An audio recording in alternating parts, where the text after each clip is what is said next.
I'm out actually searching for a more permanent campsite kind of thing, winter camp or what do you call it. But well, I haven't found any yet. Found one spot. I have to check with the landowner though, so we'll see what they say. And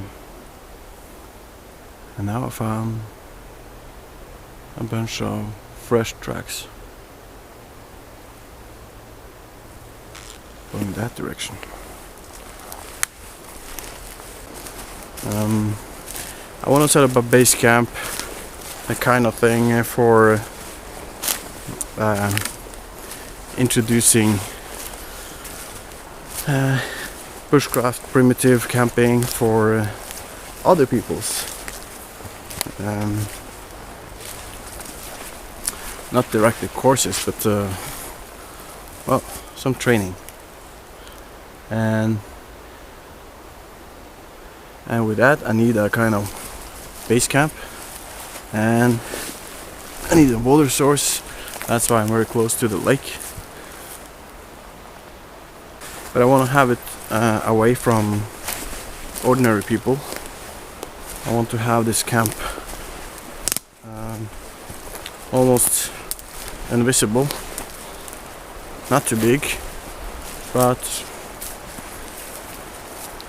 I want to set up a good lean-to, good old-fashioned lean-to, and I want to set up a lavu, a tarp lavu for winter use, and a good fire pit with some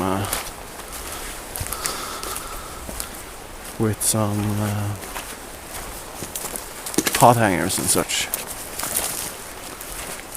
And there will also have to be wood storage and such things. But so you see, I don't need a very big area,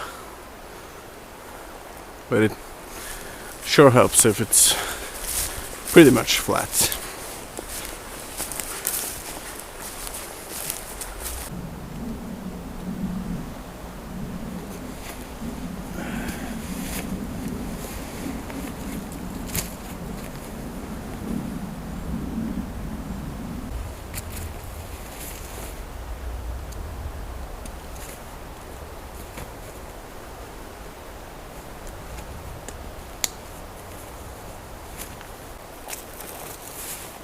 Warm.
Well, it's very windy now, so I had to put the fire in between some rocks.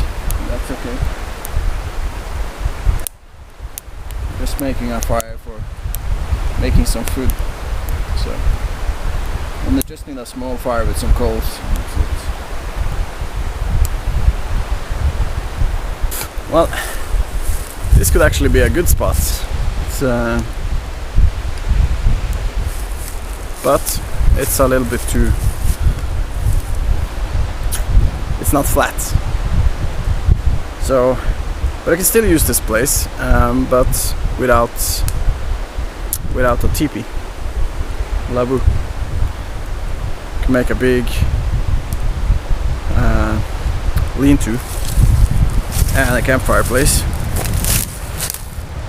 It's also useful when it's windy, so there's a lot of rocks and stuff here. But most important, it's all kind of trees here. You have spruce, birch, some aspen down here, and also some willow.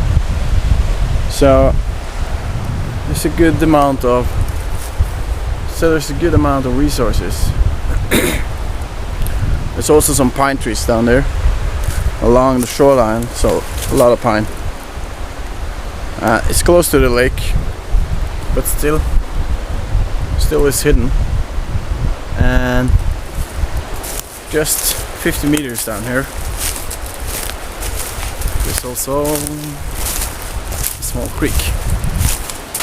I think it's a typical overflow creek, but still it's a creek.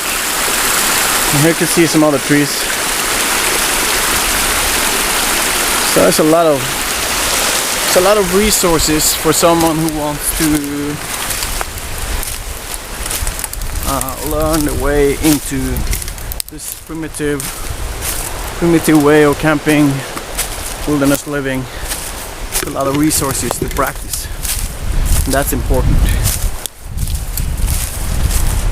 And it's a good source of water all over the creek, the lake, and good amount of firewood all over the place.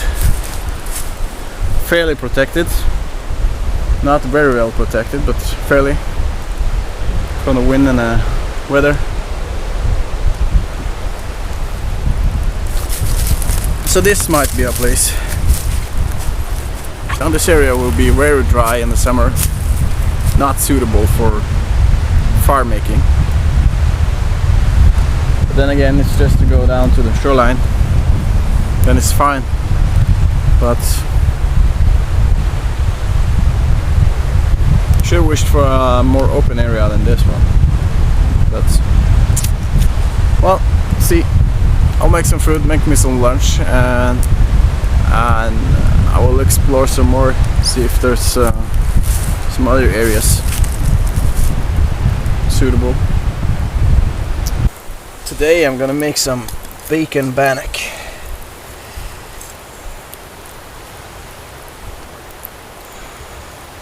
I'm sorry if it sounds gross, but it's good.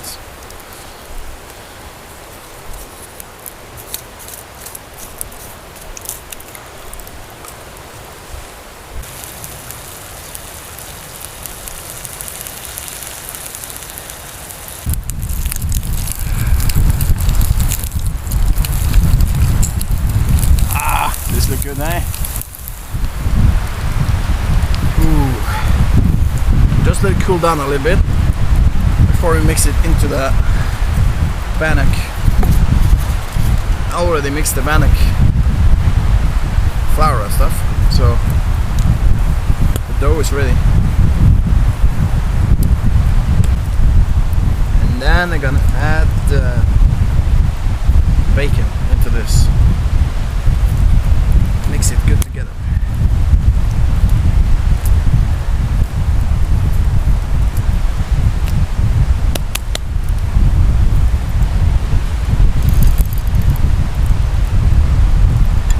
It's fat and everything.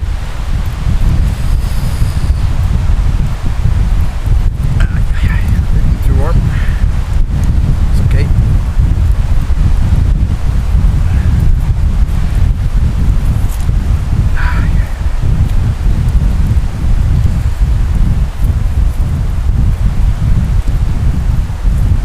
Trying to lose weight, don't eat this. It's not good. But as a trail bread, it's very good.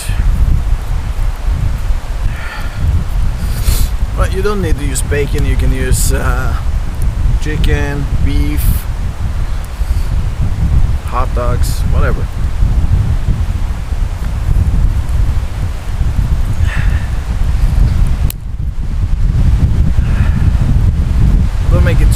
thick because it will take a very long time to cook it.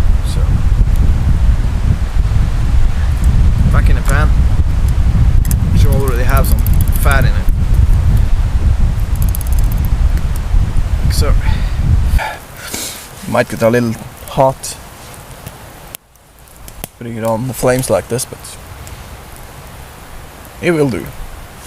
Try to make it thin so it can cook faster. To avoid getting it burned, just flip it over more often.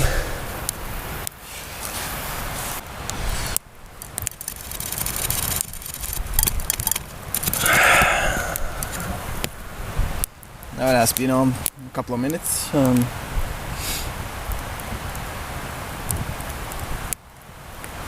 think we can turn it around already. Yeah.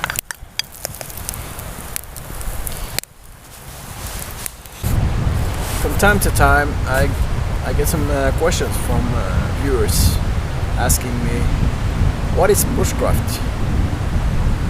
Or what do I put in the word bushcraft? And it's actually not a bad question, it's a good question. So I'll try to answer that. In my mind, bushcraft is three things. It's the skills you need to, let's say the skills you need to thrive with little equipment. Just a minimum basic equipment. And still you'll have a good time in the bush. And the second thing is knowledge. Knowledge about the nature, the things around you, the trees, the plants, the ground, the mountains, the fish, the animals, everything. And the last thing, it's awareness. Be aware of what's around you. Normally, hikers, they pass very much a lot of interesting things on the way. They never see it. Never ever see it at all. A good bushcrafter walks around in a slow pace and sees all kind of stuff. Plants, try to recognize them, see some animal tracks, try to recognize the tracks, recognize the path of animals, all this. And a good bushcrafter knows when he sees a tree, knows what can I use that tree for. I can use it for bow drill, I can use it as a medicine plant, I can use it as, you know, all this.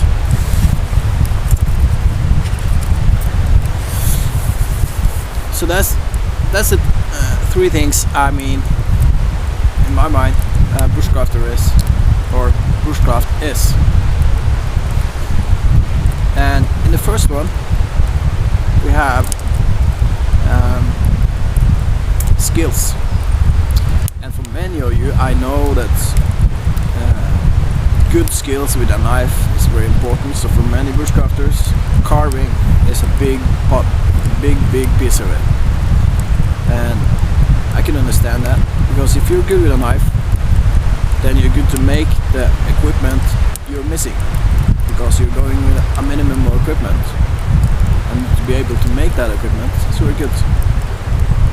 So be handy with a knife is very good. When it comes to knowledge, it's something that you gain on the way. More and more knowledge. And if you're not out, maybe you're at home, bad weather, broken ankle or anything, then it's a good time to read some books. Read some books about plants, about, yeah, whatever. And learn.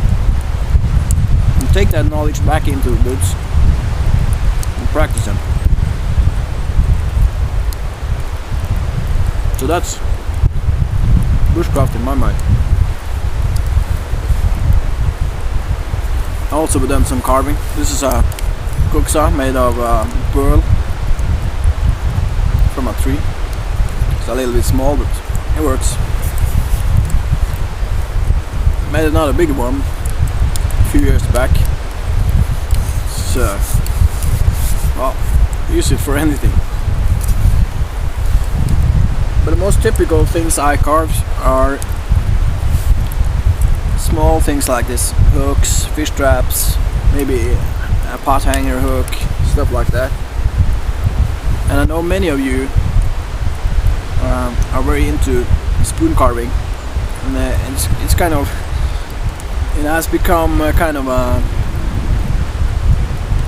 mandatory thing for any bushcrafter on YouTube. You have to carve some spoons. So what I do like most is to carve equipment that I can use, that's useful, which I'm gonna use over and over again. And this is one typical thing. It's a fishing kit. I've showed it in an earlier video, my first one, this one. But I made more. This is one for my son, a little bit smaller, but still the same. And I also make the bobbers. This is, you can kind of call it traditional, but it has paracord, not traditional. It has some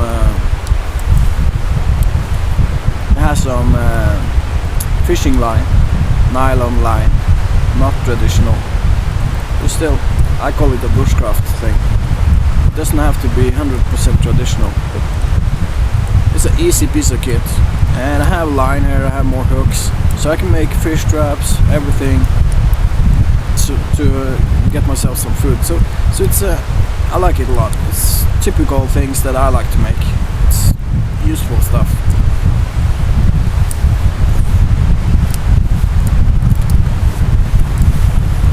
Also, cooking over the fire. There's a bushcraft thing, maybe. I don't know. I think it's more that cozy maybe, but more natural way, instead of breaking up your multi-fuel burner and some gas and everything to make some food. Why don't you make a fire if you're allowed to, of course.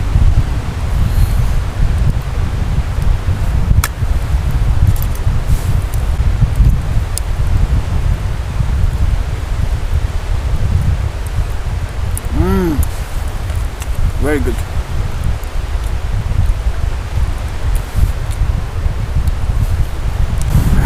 And when it comes to survival, many people think that bushcraft and survival is just the same thing. No, it's not. Bushcraft is like primitive camping, more or less. Why survival? Well, it's something you do to survive. But in survival, you will have good use of the knowledge and the skills you have in bushcraft. Those bushcraft skills and bushcraft knowledge will serve you well in a survival situation. So that's the link between them. Then we're talking about survival in the woods. For survival in the city or urban environment, you may not have that much use of the bushcraft skills. Well, in some degree, yes, but not as much as in the forest. And survival, that's something you do just to survive. And if you have some gasoline or anything to help you make a fire, go for it. It's for surviving. But in bushcraft, gasoline doesn't have any. There's no place for gasoline. So that's kind of the difference. And bushcraft is kind of a romantic setting.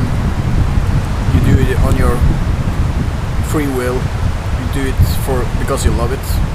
Survival is something you do because you have to, and it can be messy and ugly and painful. So that's the difference.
Well, see you when you get there.